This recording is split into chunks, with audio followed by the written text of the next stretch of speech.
Hi, welcome to this video on ethical and professional standards. Today we'll be looking at several different ethical principles, seeing how they relate to different scenarios in the professional workplace as a whole. Let's get started. Would you consider yourself to be honest? Do you try to do what's right? When it comes to your professional and personal practices, how well do you show your loyalty and commitment? Let's put you to the test. Consider the case of an HR manager who has been informed that she must terminate an employee.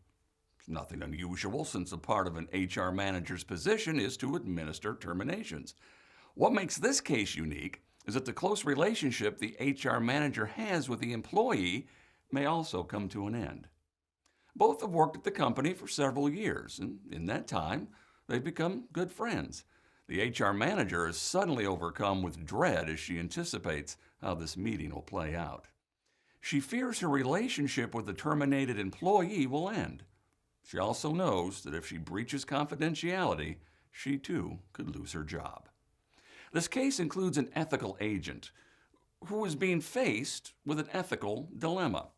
We'll cover these and other ethical components in today's video, including transparency, confidentiality, anonymity, conflicts of interest, privacy principles, and code of conduct. Let's first familiarize ourselves with the meaning of ethics. Ethics are considered to be morals that govern your conduct as a human. Overall, it's how a person deciphers what's right from what's wrong. These principles can be interchangeable from personal to professional settings and can drive how we manage certain situations. Let's look at personal ethics. These usually include a person's values and how the proper display of those values can positively affect another person's experience. In other words, your personal code of conduct. Now, these can differ from one person to another. Some examples would be showing compassion, being respectful to others, or even being trustworthy. Someone who may struggle with personal ethics may be lacking in integrity. Often directly associated with ethics, integrity is maintaining honesty as part of your moral principles. It's also best described as doing what is right, even when no one is looking. If you go to the ATM and money's hanging out of the machine because the person who made the transaction before you unintentionally left it behind, your integrity will show in the way you handle that situation. In business ethics, as a representative for an organization, you're expected to comply with the professional standards that are listed in the business's code of conduct policy. In doing so, you're upholding the professional ethics as part of the work group without having to share the same values as your colleagues. We'll talk more about code of ethics a little bit later. Now, just a minute ago, I mentioned the term ethical agent. Ethical agents are entrusted by a business to act appropriately and ethically when carrying out their duties. It's not an appointed assignment, it's an expectation of all employees within the business. For example, a CEO who reports questionable financial practices to the board of directors is acting as an ethical agent. Executives and first-line managers are commonly considered to be ethical agents. However, non-supervisory employees could also act as ethical agents. Another example would be an employee reporting that he's received a phone call from someone claiming to be in IT who was asking for his username and password. Both the CEO and the employee knew of information and potential breaches that could damage the integrity of the business, and both made decisions that prevented either from taking place. This leads us to a related topic, an ethical dilemma. An ethical dilemma occurs when you have an unfavorable situation that, regardless of the final decision that's made, the problem will not be resolved, nor will it be well accepted. If you recall the case of the HR manager and her colleague friend who's facing termination, it's a prime example of an ethical dilemma. The situation's both negative and awkward. If the HR manager bends the rules and tells her friend to expect to be out of a job soon, she herself stands the risk of being terminated. If she follows through with the termination, well, she may lose the friendship altogether. A somewhat similar situation that you want to avoid, if at all possible, is a conflict of interest. A conflict of interest in the workplace can occur when an employee has inwardly competing agendas which could later clash. This occurs when both personal and professional interests cause a conflict and influence a person's actions. Going back to our original scenario, the conflict of interest lies in her inability to issue this termination because the employee she's terminating is also her friend. The HR manager's judgment could be distorted by bias. Another form of business ethics is transparency. Transparency is defined in the workplace as providing open and honest communication and actions to employees, clients, and the general public. Transparency is practiced so that trust can be built, which grows relationships and improves business operations as a whole. One example of transparency is a business sharing its financial performance to its employees.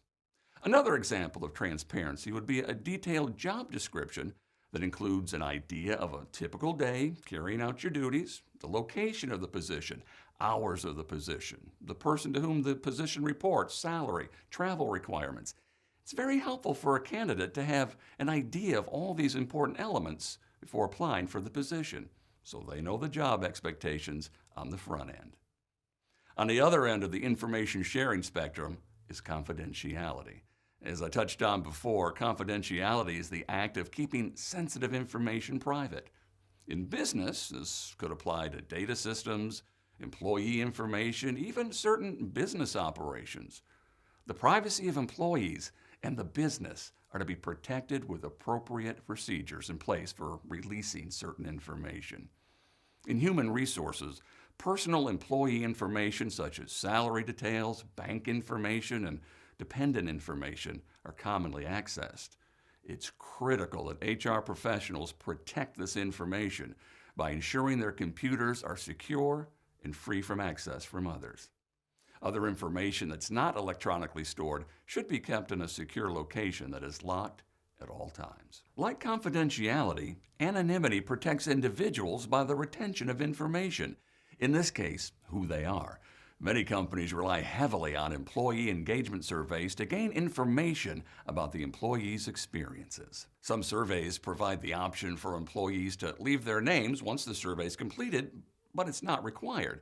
These surveys are equally effective even if employees choose to remain anonymous. Another example would be an employee who wants to report an ethics violation. He decides to call a third-party ethics hotline that's designated by the company to report corruption in sales procedures. Once he submits his claim, he does not have to provide his name and therefore remains anonymous. Even better, his claim will not be discredited because he chose anonymity. On the subject of privacy, privacy principles are guidelines that businesses establish to protect customer and employee information.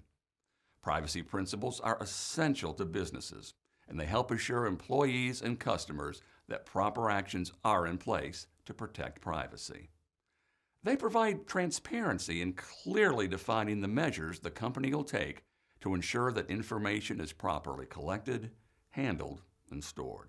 Some social media companies have statements in their privacy principles stating that they will make every effort to protect the personal data of all their users by implementing security technologies.